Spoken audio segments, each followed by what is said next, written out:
1 साल से ज़्यादा दौड़ने के बाद भी आपकी दौड़ने की स्पीड नहीं बढ़ रही है तो तेज़ कैसे दौड़ा जाए, एक फास्ट रनर कैसे बने।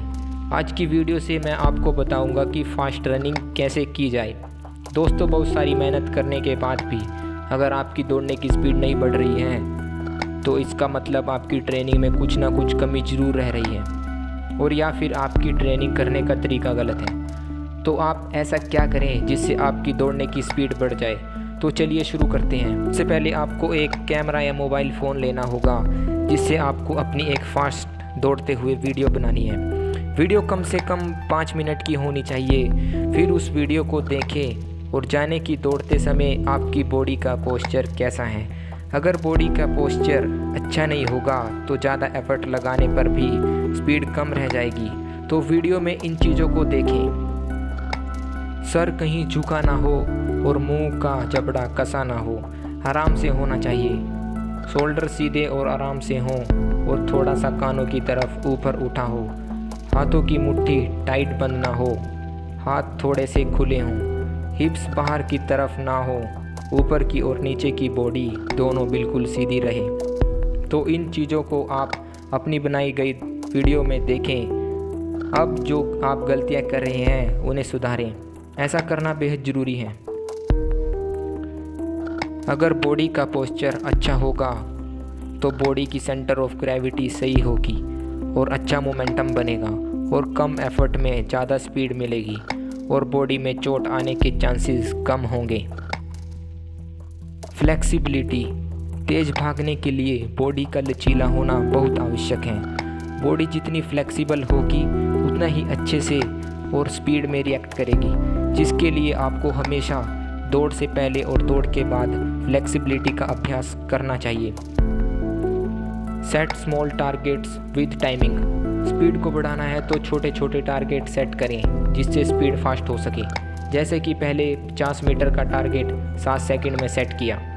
अब जब तक ये टारगेट अचीव ना कर लें तब तक इस टारगेट को दोहराते रहें और जब 50 मीटर 7 सेकंड में दौड़ने लगें फिर 100 मीटर का टारगेट 14 सेकंड में रखें और जब 100 मीटर 14 सेकंड में दौड़ने लगोगे तो फिर 13 सेकंड में 100 मीटर का टारगेट रखिए।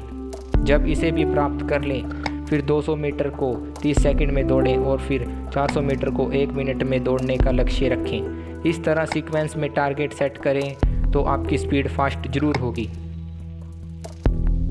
वेट ट्रेनिंग, फास्ट रनिंग करने में वेट ट्रेनिंग काफ़ी मदद करती है।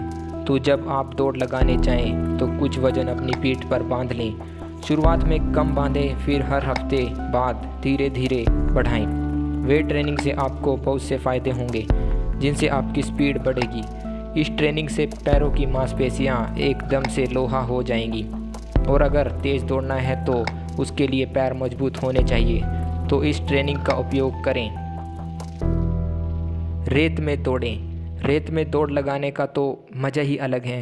अगर आप रेत में दौड़ लगाएंगे तो पैरों की मांसपेशियां मजबूत होंगी, साथ ही साथ रनिंग जंप भी ऊंची होगी जिससे स्ट्राइड लेंथ भी बढ़ेगी और दौड़ने की स्पीड भी बढ़ेगी। वेट लूज, अगर आप दौड़ते हैं तो वेट को कम करना होगा। जितना कम वेट उतनी ज़्यादा स्पीड मिलेगी। अगर वज़न कम होगा तो हमारे पैर दौड़ते समय पूरी बॉडी को आगे की तरफ दूर तक फेंक पाएंगे जिससे दौड़ने की स्पीड बढ़ेगी। वज़न कम करने से चेस्ट में लगा फैट यानी कि मांस कम हो जाता है जिससे फेफड़ों में पड़ने वाला दबाव कम हो जाएगा और वह ज़्यादा फूलेंगे जिसका परिणाम होगा ज़्यादा ऑक्सीजन और ज़्यादा स्पीड।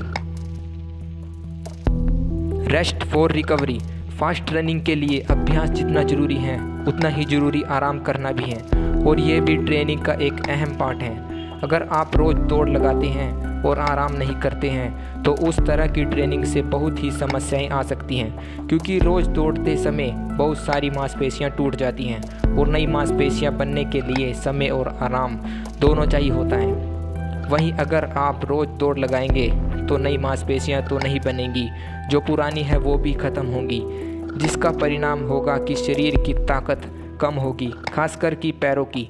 तो नई मांसपेशियों को बनने का टाइम दें। तो लगभग 1 हफ्ते में 1 दिन का रेस्ट करें और खाने में प्रोटीन की मात्रा बढ़ा देनी चाहिए। स्ट्रॉन्ग बॉडी, फास्ट रनिंग करने के लिए सबसे ज़्यादा ज़रूरी होता है मजबूत बॉडी, जैसे मजबूत पैर, पेट, छाती, शोल्डर आदि। ये सभी स्ट्रॉन्ग हैं तो फास्ट रनिंग करना आसान हो जाता है। बॉडी के हर पार्ट का रनिंग करते समय कुछ ना कुछ अहम रोल होता है, तो बॉडी पार्ट्स का स्ट्रॉन्ग होना बहुत ज़रूरी है। जैसे अगर आपके पैर मजबूत नहीं हैं तो क्या बॉडी के पूरे वज़न को देर तक आगे की तरफ फेंक पाएंगे? और अगर छाती मजबूत नहीं है तो क्या देर तक गहरी सांस ले पाएंगे? देर तक तेज़ दौड़ने के लिए पूरी बॉडी का मजबूत होना बहुत ज़रूरी है, क्योंकि जब दौड़ते हैं तो बॉडी के सभी पार्ट सपोर्ट करते हैं, जिससे एक अच्छा मोमेंटम बनता है जो कि आगे बढ़ने में मदद करता है। और कुछ समय बाद बॉडी के ये पार्ट्स थकने लगते हैं। अब अगर कोई पार्ट कम मजबूत है तो वह जल्दी थकेगा, जिसके कारण दौड़ जल्दी बंद करनी पड़ेगी। तो सभी अंगों का मजबूत होना बहुत आवश्यक है। Interval training, slow and fast. Interval training running की स्पीड और स्टेमिना बढ़ाने में काफ़ी मदद करता है। इस ट्रेनिंग में धावक को कुछ दूरी तक तेज़ दौड़ना होगा और फिर इस दौरान लगे समय के आधे भाग में स्लो दौड़ना है और फिर से तेज़ दौड़ना है। इस क्रिया को कई बार दोहराना है। तो इन खास चीज़ों को अगर आप ध्यान में रखोगे तो तेज़ दौड़ने से आपको कोई भी नहीं रोक सकता। और अभ्यास के साथ साथ खाने पीने का भी ध्यान रखना है, जिससे बॉडी को न्यूट्रिएंट्स प्राप्त होंगे और आपकी परफॉर्मेंस में वृद्धि होती रहेगी। और अगर आप एक सच्चे देशभक्त हो तो इस वीडियो को ज़्यादा से ज़्यादा शेयर करो। वीडियो को लाइक करना बिल्कुल मत भूलना। और हाँ, कमेंट करके बताएं कि अगर आपको आर्मी रैली भर्ती 1600 मीटर दौड़ में कौन कौन सी गलतियां नहीं करनी है, इस टॉपिक पर वीडियो चाहिए, प्लीज़ कमेंट। वीडियो पसंद आई तो चैनल को सब्सक्राइब करके नोटिफिकेशन बेल आइकन जरूर से ऑन कर लेना।